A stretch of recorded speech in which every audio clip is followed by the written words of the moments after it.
folks. Another episode of the Michigan Basketball Insider with my guy, Tim McCormick. And as I always do in the intro, I talk about what a great time I have doing these with my pal, my buddy, my big fella.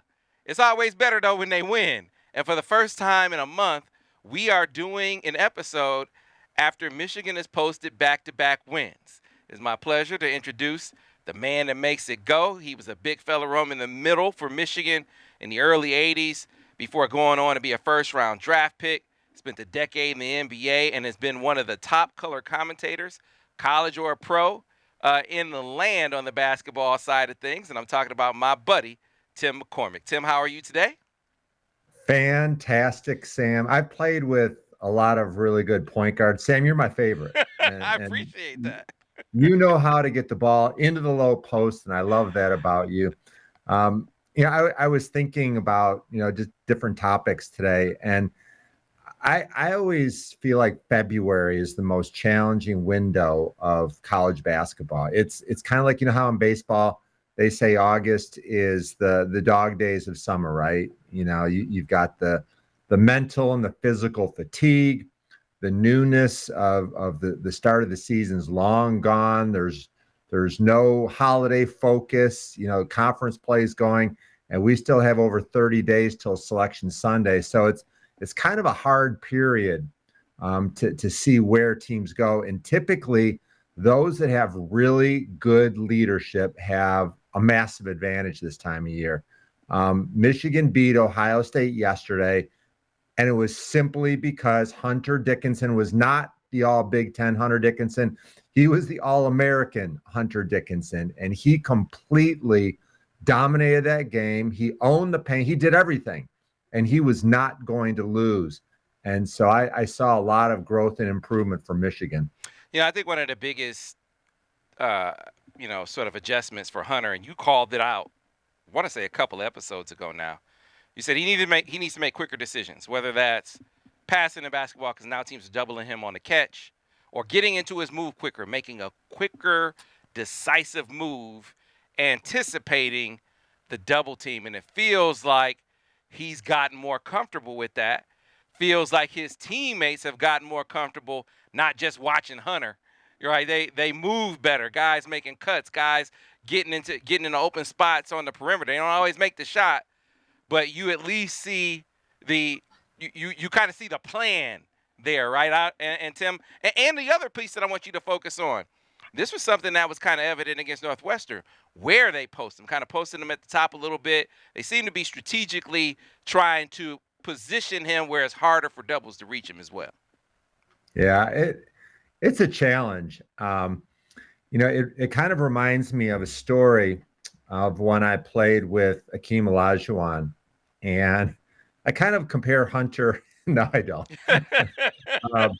But anyway, we were playing the Lakers in the playoffs, and our coaching staff had devised a couple of plays to have some misdirection. Set a back screen using Olajuwon, and then he gets a cross screen. And then they fake the pass, and then they get it inside. And he said something brilliant. He said, "Why don't you just throw me the ball? we don't need all this other stuff. Just throw me the ball." And Hunter's improvement, it's obvious. I know people will say, "Well, he was better as a freshman." Completely false.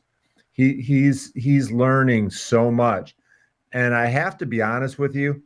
I think that during the games Michigan was losing, especially Penn State, I thought Hunter moped. I thought he was feeling sorry for himself. He was kind of roaming the perimeter, like, why do I have to post up? Because I'm just going to get double and triple teamed. And that wasn't the case yesterday. And he learned if I just play hard and embrace the fact that I'm so darn good that they're going to do everything to get the ball out of my hands, I'll still get my opportunities. I'll still get my 25. And that's what he did. And this is how important his position is.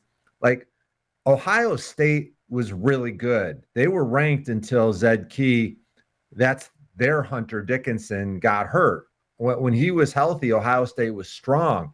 And now they're just a bunch of guys that are young and trying to get their points, and they've got no clue out there.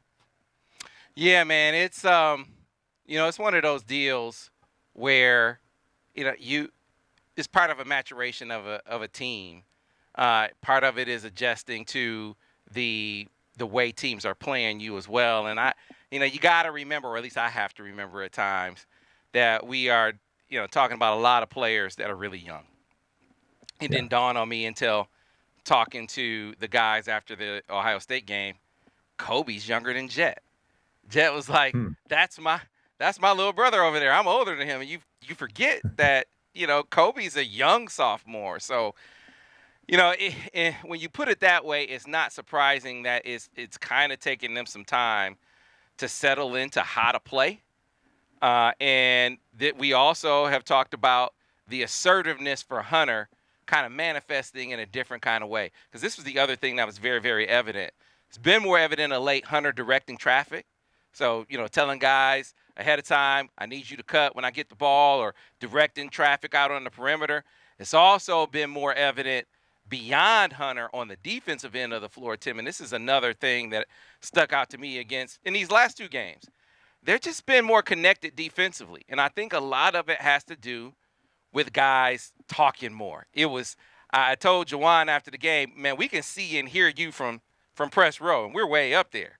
We don't always see and hear the players, but now we're seeing and hearing them more. And I think Hunter, more than any of them, is becoming a louder presence on the defensive end of the floor. I'm not making it sound like they're stalwarts or anything, but that to me sounds like progress.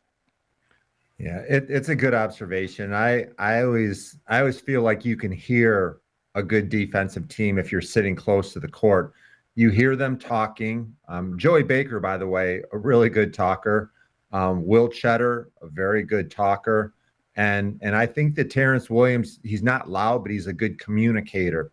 But you can also hear their feet. You can hear the squeaking sound of a shoe.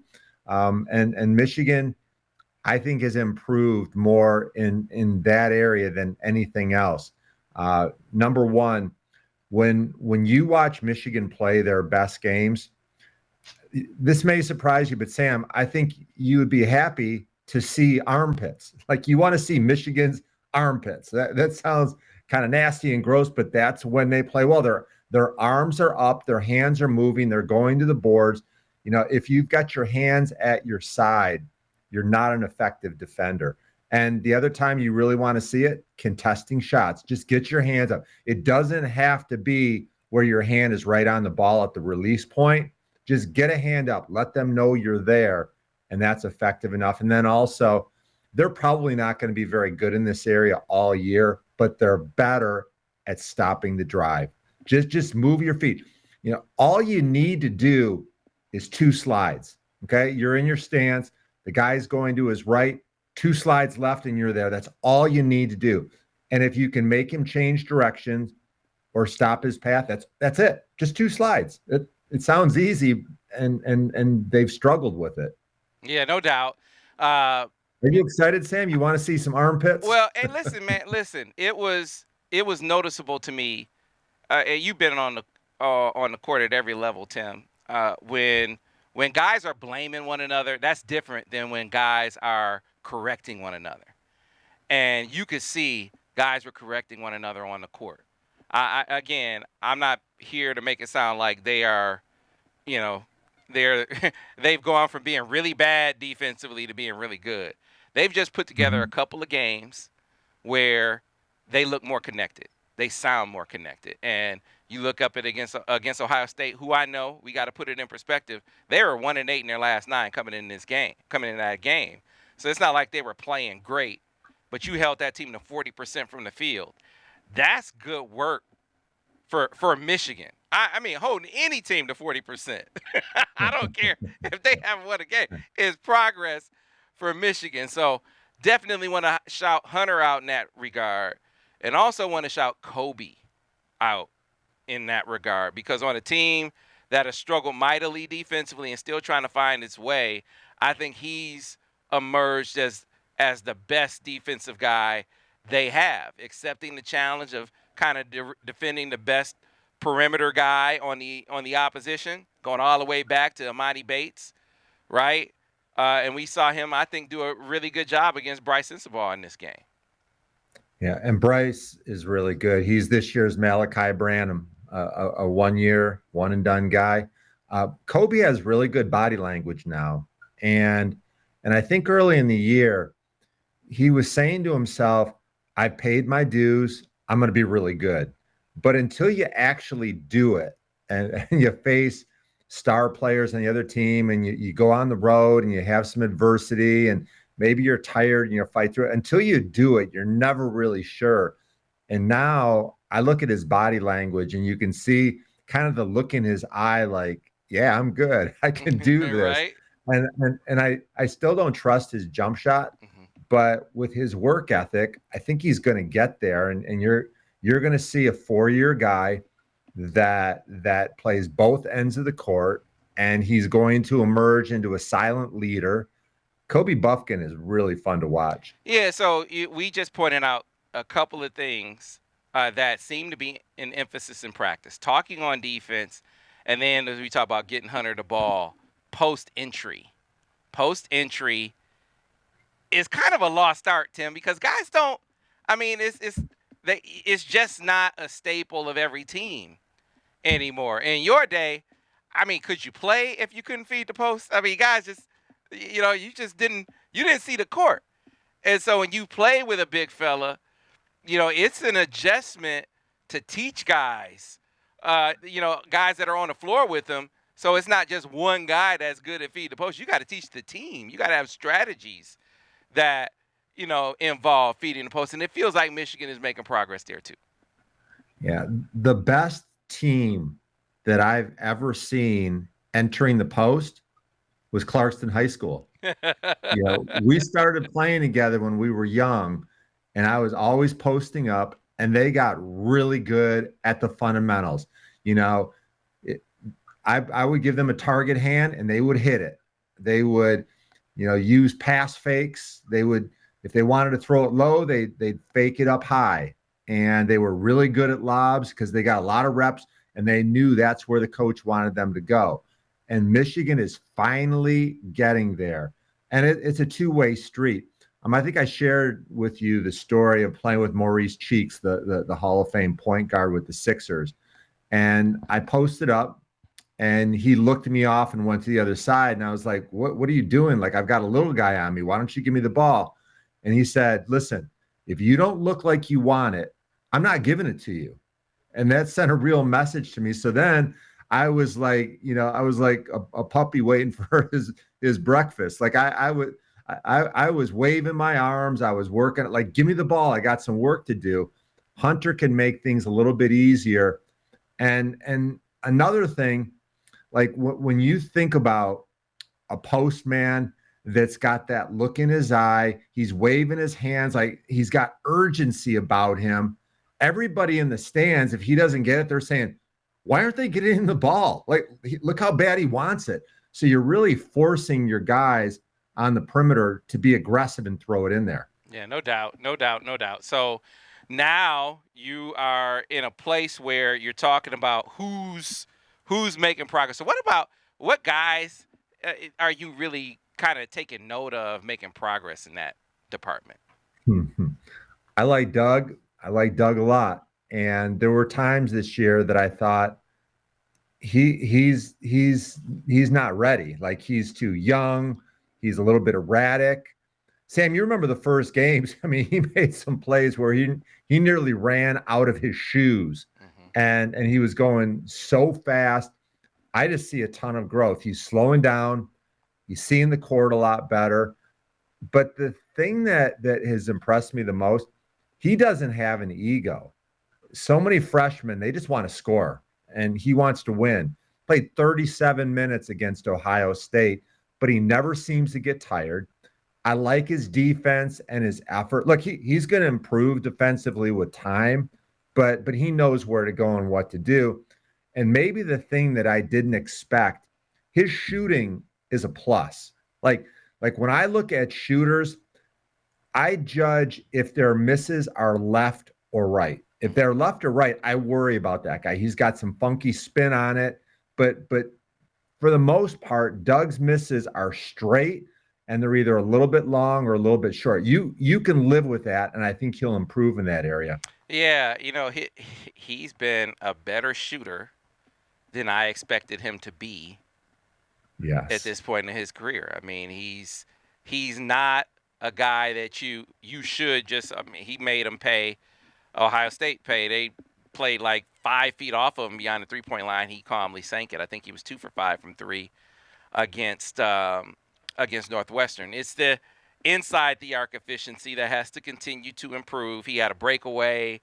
It's one of those things where they were able to come behind him and block the shot. He's tweaking that mid-range game. So, kind of figuring it out, figuring the offensive game out and what he can do inside the arc is a work in progress. But what I like is offensive inefficiency. If his shot isn't falling overall, and what I mean by that is I think he was like I can't remember what he was. He didn't shoot a great clip in either game. But look at his assist numbers. Tim, look at at the assist game that he had against Northwestern.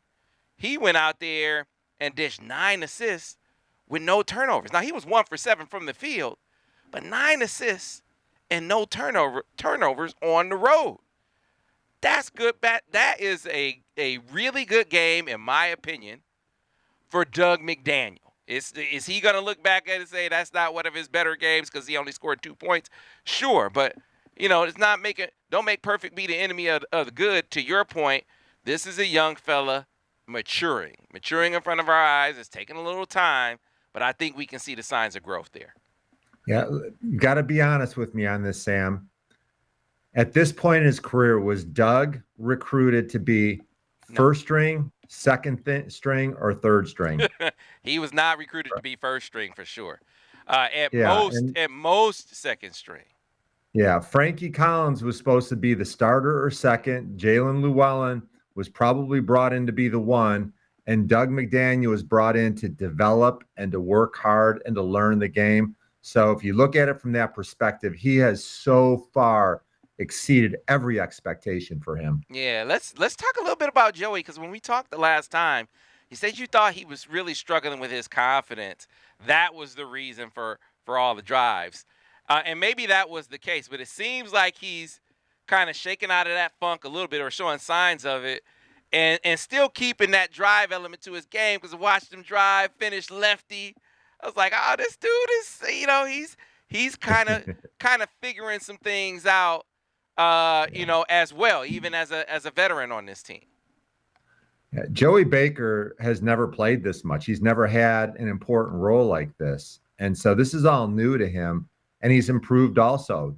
This is really, very impressive the way he's attacking closeouts, because that's not his thing.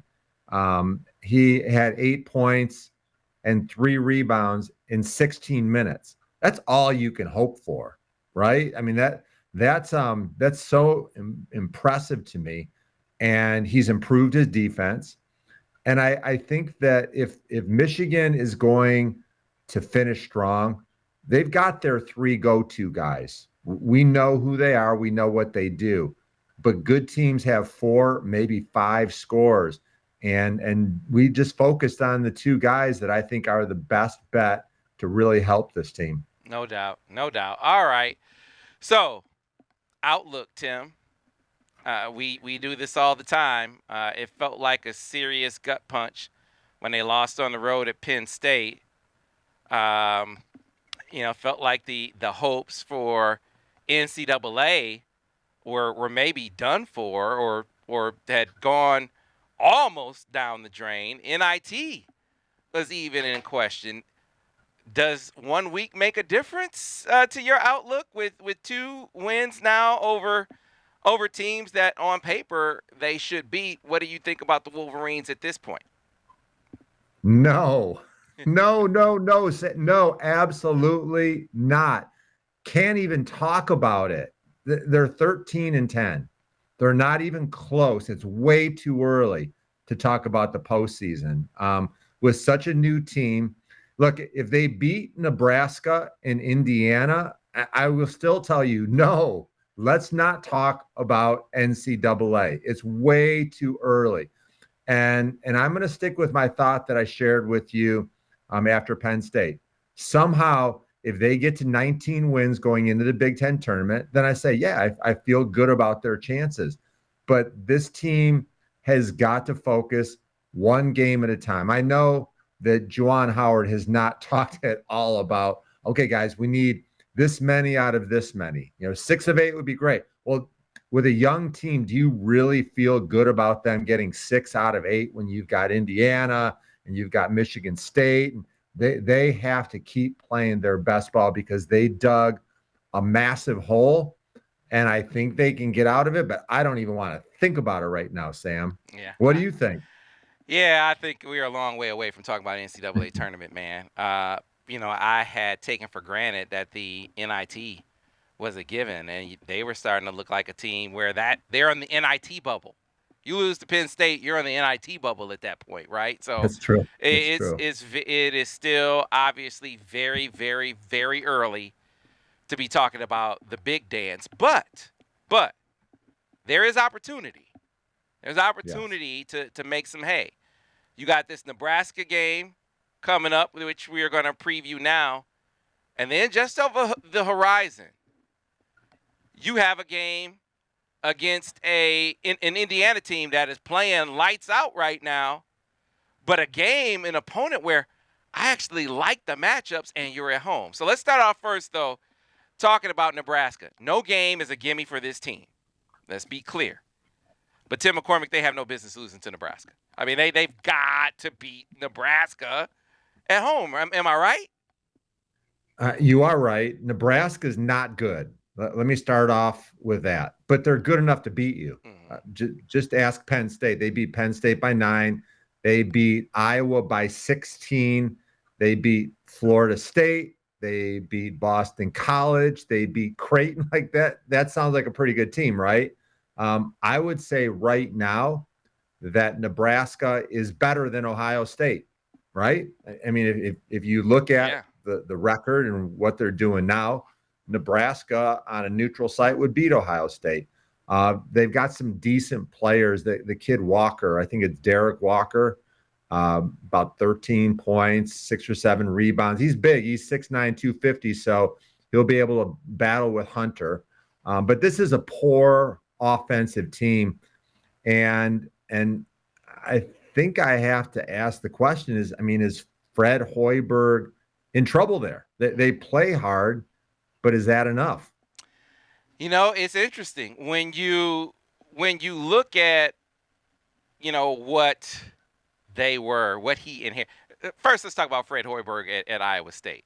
I thought he did a great job at that program, sort of overachieving, and the way he did it, he went out and got a lot of JUCOs and was able to mesh and meld them together into a cohesive unit that was a consistent tournament threat. Goes to the NBA, has some success there, but doesn't really take hold like people thought he would. And now he comes back to Nebraska looking like he was going to be a real revelation for them, a step up. Now, it's been anything but, Tim. And when you look at what he was, or what Nebraska was before he got there, what's the coach that preceded him? Miles. Tim Miles. Yes. He actually had decent teams there, Tim. And I remember when they let him go, thinking to myself, I mean, don't we have to remember that you're Nebraska? Like, what's your expectation? And this is what I mean. What's your expectation for your basketball program in Nebraska? Do you think you're going to challenge for the Big Ten, win the Big Ten? Or do you think that you'll be middle of the road with a chance to make the tournament every now and then? Every couple years. I think that it's the latter, not the former. I thought Miles did a good, for all intents and purposes, did a good job there. I think they got caught up in the money that they had put into the program, expecting that was going to translate into better results. And I just think that you got to have more realistic expectations if you're Nebraska. So if you broom, Fred Hoiberg at this point, I think you're not giving him a chance to let his vision take hold there, and you're just going to be prolonging the rebuilding process. I'm curious what you think about that. Yeah, I liked Miles too. The interesting thing that the last time I had a game there, he was the coach, and he was sort of the first guy that was sending tweets out at halftime of a game. Mm-hmm. That was unheard of at that point. And he was a good coach, and he had a good model. He brought in some big guys, some athletes, and he let them stay around for a while, and they became good.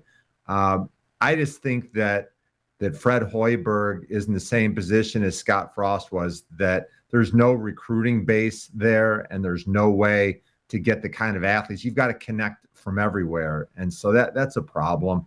I honestly have not watched Nebraska very much because this is America and it's free, and I don't have to do something like watch Nebraska. I watch other teams play, but I am looking forward to watching Michigan play them, because I do think that it's a challenge, because if I'm a young player and I know I've got Indiana coming up this weekend, I'm not thinking a whole lot about Nebraska when I'm laying in bed at night. I'm thinking about my game after Nebraska. So that'll be the challenge. And as I said, they're not good, but they're good enough to beat you. So let's just put up Tim Miles' record as we were talking. So let's think about it. He was the Big Ten Coach of the Year in 2014, where he guided Nebraska to their first tournament appearance, NCAA tournament appearance, in almost 20 years. He went 22-11 in the 17-18 season, had 13 wins in conference, didn't make the tournament with 13 conference wins, went to the NIT. But my point is, you had the Big Ten Coach of the Year. He won 20 games. He had 13 conference victories in another season. How much better do you expect to do if you're Nebraska, Tim? I mean, you just laid out the limitations there. That's why it would be foolish. It would be very foolish to broom a proven coach like Fred Hoiberg, because things are taking some time to get back on track. He'll get it going. He'll get him respectable again, but then let's manage your expectations after that if you're the Cornhuskers. Okay, Sam, we've just spent 3 minutes on Nebraska and their coaching situation. We're the only podcast in the entire nation talking Nebraska basketball. Yeah. We've got to change topics immediately. We do. I'm more interested in the game after that. Again, not poo-pooing. Nebraska is not a gimme, but Michigan, I expect them to win that game. Indiana's coming to town winning 6 of their last 7, Tim. And they went, and we'll get deeper into this game, to preview it in another episode. But they went and took out the number 1 team in the country. Overcame another monster effort by Zach Edey. Trace Jackson Davis he challenged his team early in the season, saying we aren't doing what our coach coached us to do, instructed us to do in practice, or on either end of the floor, holding his teammates accountable. So he's raising his level of play and leadership. And then Jalen Hood-Schifino, you got a young freshman here, Tim, another along the lines of Bryce Sensabaugh, who's standing out. We know Jet is looking like a lottery pick. This is another guy we need to be talking about. So I went to Bloomington this fall to watch the Michigan-Indiana game. The Mike Hart game, actually. I was scared to death at halftime because I did not recognize our football team. But before that game, I went and spent time with my friend and teammate Mike Woodson. And we talked a lot about building a program, and he shared how Trace Jackson Davis was so much of a better leader than he thought. And he talked about how his young guys could really shoot the ball. And throughout the whole practice, I was mesmerized by Jalen Hood-Schifino. Like if I'm an NBA general manager, I want that guy, because he's a big guard that just operates so smooth. His jump shot is beautiful. He's going to get better and better. And I think that his emergence has given them the 1-5 balance that you're always looking for. in that game, I worry about Hunter getting in foul trouble. I don't want Hunter to cover Trace Jackson Davis. I think that's a tough matchup for him. But on the other hand, I like the fact that Hunter can power him, and I would anticipate that they're going to double Hunter and make him a passer again. I'd like to see Michigan do the same thing and give Hunter some help. Yeah, he can cover him by himself, but if Hunter gets in foul trouble, that game goes south in a hurry. No doubt, no doubt. So we'll get deeper into that breakdown after the Nebraska game. So be on the lookout for another episode this week. But ending on a somber note, Tim, before we started the episode, I got news, some very, very sad news, that one of your brothers in Maize and Blue, one of my Flint Town brothers, Demetrius Caleb, passed away at the age of 53. His son, Demetrius Caleb II, talked about it on Instagram. He said he was the perfect example of a great dad, and I can only be grateful and happy. He did exactly what he was supposed to do in terms of a father. So, Tim, I felt like we need to pay homage to another one of those Flint guys that came up in the ranks. He was a Bill Frieder guy, from that Flint Northern program back in the day. And, man, that he was a Bill Frieder recruit, I should say. And he was a guy who had a whole lot of game but played on some loaded teams. So I don't know if people really appreciated that enough. Very sad. High-quality person, great dad. Demetrius Jr. came to the top 100 camp. I had a chance to play against Demetrius during summers, and you're right. He was an excellent player. He was all about winning. So he probably could have scored a ton of points elsewhere, but he wanted to win games, and it makes my heart sad. And just send prayers up to Demetrius.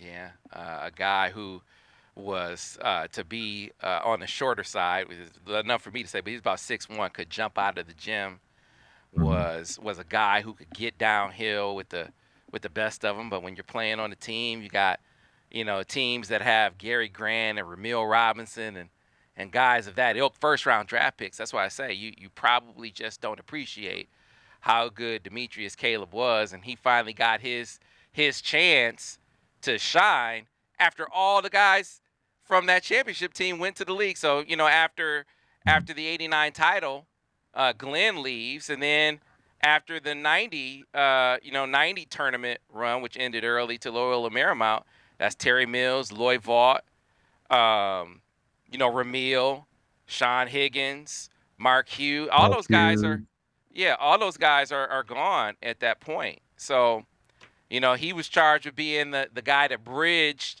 He was in that bridge team from that title squad to the Fab Five. He was that in-between year, the star of that team, got a cup of coffee in the NBA, gone but not forgotten. And, you talk to folks in Flint lore, he definitely goes down as one of the all-time greats from the city of Flint. So, yeah, thanks for bringing that up. I have great memories of Demetrius. Yeah. Thank you.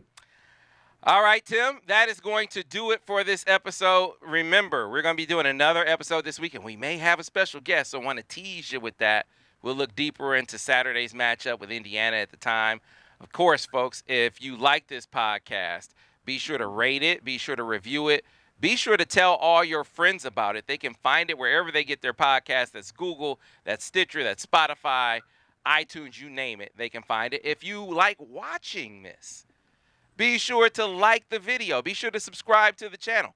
More episodes coming your way, not just of this, but the Recruiting Insider. We got the Behind the Uniform series firing back up with players coming through the studio for video interviews. So a lot still to come. Again, like the video, subscribe to the channel. If you want to stay up to speed on everything that's going on behind the scenes, inside intel, recruiting, football, basketball, we were on top of the Chris Partridge hire before anyone, or the upcoming hire of Chris Partridge. Be sure to check us out over on the MichiganInsider.com. $1 gets you in your first month. You cannot beat the bang for your buck. When you become a full paying member, you also get access to Paramount Plus, as part of your subscription. Until next time, we'll see you again on the next edition of the Michigan Basketball Insider.